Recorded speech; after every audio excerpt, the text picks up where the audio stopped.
দাঁড়ান, ঠিক মতো ধরেন না কেন?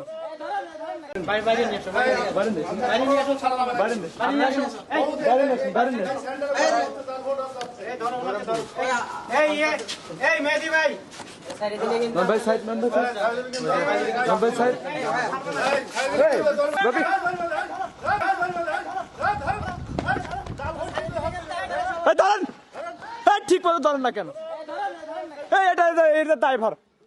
আসলে ওই ছেলেটা আসছিল, যাই হোক আমাদের ভিতরে ভোট দিতে গেলে পরে আমার পোলিং এজেন্ট আর কি ওরে করে ফেলে, আইডেন্টিফাই করে ফেলে যে ও এখানকার ভোটার না। হ্যাঁ, তারপরে ওরা বের করে দিছে, বুঝতে পারছেন? ওরা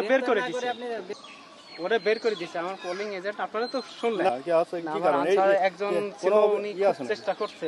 আমার নাম মোহাম্মদ রইসুদ্দিন, বাসা মোহননগর। আমি সিনিয়র অফিসার ক্যাশ সোনালী ব্যাংক।